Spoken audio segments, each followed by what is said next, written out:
The second you open the door of the Great Harvest Bread Company on Argonne Drive, you are immediately hit by the aroma of fresh baked bread, while your eyes are greeted by the sight of baked goods, wheat stalks, and bread. Shelves and shelves of bread. Good morning. How Good are morning. you today? I am terrific. How about you, sir? What are you baking today? What's the best? Well, you know, everybody has their own favorites, but this is really good. This is our Savannah bar. It has peaches and raspberries. That looks good. Would you like to try a piece I of would. that? I would love some of that. All right, there you go. We also have, just came out of the oven, our Dakota bread, and that is our honey wheat bread, just like this, but we fill it with sunflower seeds and pumpkin seeds and sesame seeds and millet. It's a really good crunchy bread. This is really good. That is the next thing you will likely notice, the offer of a generous sample from a smiling employee. Take it. I particularly recommend the cranberry orange scone or the pumpkin chocolate chip muffin. Well, I've just always thought it'd be kind of a fun business to run. I always liked going to the Great Harvest that used to be in Kirkwood. And Judy said she did too. He and his wife, Judy, opened the Kirkwood Great Harvest Bread Company in May. The idea, however, originated years ago. After they made that initial decision to open the store, the two had a long road of work ahead. We had to go to Dillon, Montana, where the franchise headquarters is, and go through what they call the Discovery Day, where they kind of size you up as owners and make sure you really understand what you'll be getting into. Well, we had to go through a lot of training before we opened.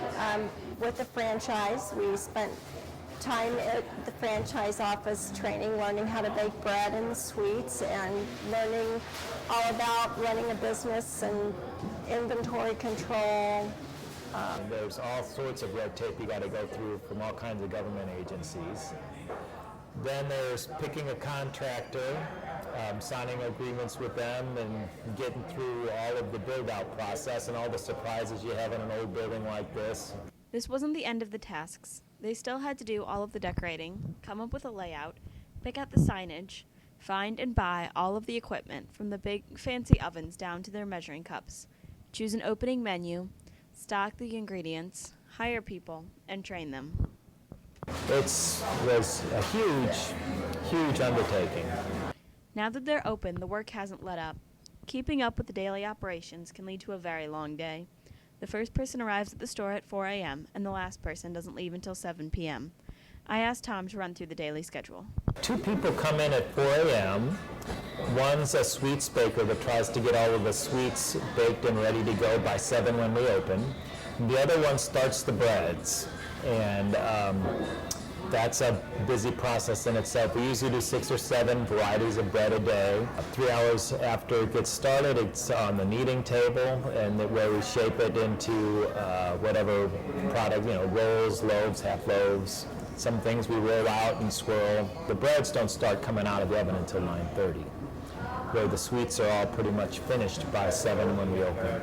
A counter person come in at 6:30 that starts to make all the coffee and get everything else set up and ready to go, including setting out all the sweets and merchandising displays. Then the kneading team comes in at 7:30 when the first doughs are ready to go, and they're working till about 10:30 or 11. 3 people doing that. The sandwich crew starts as somebody comes in at 10 to be prepping the meats and cheeses and vegetables for the sandwiches, and we serve sandwiches from only 11 to 2. We lock the doors at 6, and the fastest we can possibly get everything ready to, all cleaned up and ready to go is about 6:30, but it's usually 7 or later before the day's done here. I'm here for the good days. I go home and take a nap in the middle of the day. In the beginning, Tom was both the first person in and the last person out. Now he's found enough bakers that he doesn't have to arrive until 6 a.m. each morning. One of those bakers is SLU senior Billy Bomarito. Which one are you working on now? Well, right now I'm making Great Harvest Dillon cookies.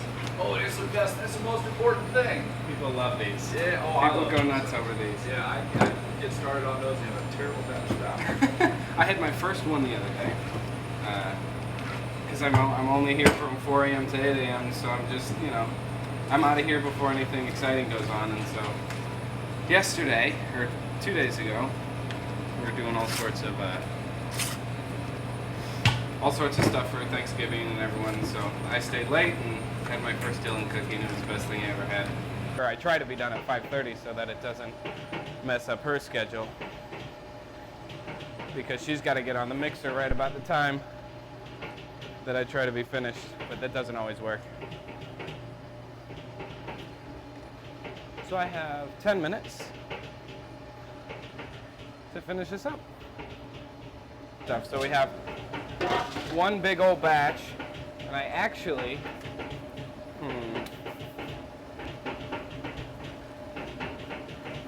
gave myself instructions on how to split a batch properly.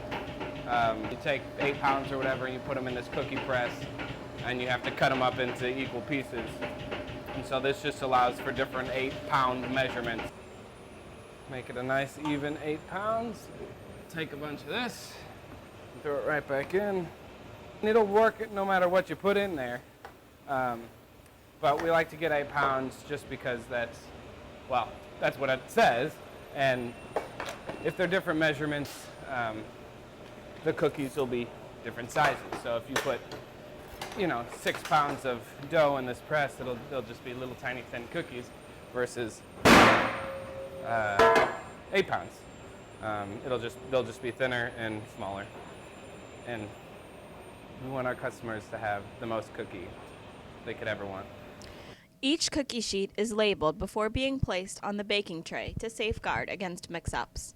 Now that the cookies just need to bake, it's time to make the oatberry muffins and cranberry orange scones. Use an ice cream scoop. Yeah, this is a number 8 scoop. I think that means it's 1/8 of a quart, which maybe is a half a cup. Well, it is a half a cup. And so we just scoop these out into level scoops and stick them right here on the pan. And they puff up nice and big, and they're light and airy, and you have them with a cup of coffee, and they're delicious. Billy finishes scooping the cranberry orange scones, and while they cook, preps the oatberry muffins, which use applesauce instead of oil. Now, the Savannah bars need to come out of the oven. They're in there for 85 minutes. Sorry, I'm running all over the place. And we put those in for a good 85 minutes. There they are. That stops the whole machine, and that reverses it back to the shelf I want. And a lot of people, this is kind of like a breakfast sort of bar. We got coconut and oats and fruit and berries and all sorts of good stuff. Yeah, it looks really nice, and people love them. Putting glaze on the scones here. It says to make it a glaze. I lean towards an icing, but The last item left to bake today is the pumpkin chocolate chip muffins. okay, so we have the pumpkin wet ingredients all mixed up over there. Now we have cinnamon and allspice and sugar and flour and a little baking soda, a little baking powder, and without fail, we have a big old cloud of cinnamon dust. Although that wasn't very big, but sometimes it'll make you cough. We're just gonna do a couple pans of muffins here, and then get going on some pumpkin loaves, and that's it. And we leave that one open just because those don't bake very well in the middle. And so on these guys, I'm just doing 4 scoops. So it's like 4 muffins worth. And then I swirl the top just because if you do these scoops like this and then you don't do that, then you have like a big butt and it doesn't, I don't know. We like to keep this a family-friendly place, so. The last thing Billy has to do is check the cookies and make sure they're nice and flat rather than filled with air bubbles. There. And now those are your beautiful Dylan cookies and peanut butter and chocolate chip peanut butter. Great Harvest mills their own flour in-house, and before we left, Tom agreed to show me the mill and some of the intricacies of baking bread. It starts with 60-pound bags of just wheat. I'll show you what that looks like. Specially selected by the Great Harvest franchise, working with family farmers in Montana. So this is hard red spring wheat. We also, for some other products, use golden wheat, which is similar, but it's a lighter wheat and easy substitute sometimes for white flour. So we got those two kinds. We mill both of those. So there'll be a little flour shooting up, but that's all right. Ready? Turn off the feed.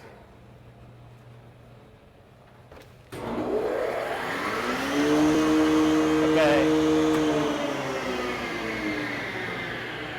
This batch of flour is done milling. There's 180 pounds of flour in here. The mill heats it up when as it grinds it. So to cool it off enough to be good for making bread, we put in some cooling tubes. It's just copper pipe that helps cool out the middle because the flour insulates itself and it'll stay hot in the middle for a long time otherwise. So that be used tomorrow. It takes about, a day. We mill it a day ahead of time. First, Tom has to test the temperature of the dough to make sure it's ready and going to make good bread. Then, they use a lift to raise the bowl above the table and push it out onto the kneading table. Great Harvest then uses a scale to make sure each loaf ends up the same size, 2 pounds, 5 ounces. When the bread leaves the oven, however, it weighs only 2 pounds, 2 ounces. Each loaf will lose about 3 ounces of moisture in the baking process. Each chunk of dough is kneaded into a perfect loaf and placed in a bread pan to rise. The dough is then painted with egg whites to make it cook better and decorated. After the bread has risen for the proper amount of time, it is placed in the oven to cook. The first breads are out of the oven every morning at 10 a.m., but it will take about 45 minutes until they are cool enough to slice. Once he'd explained the process, Tom let me step in to help.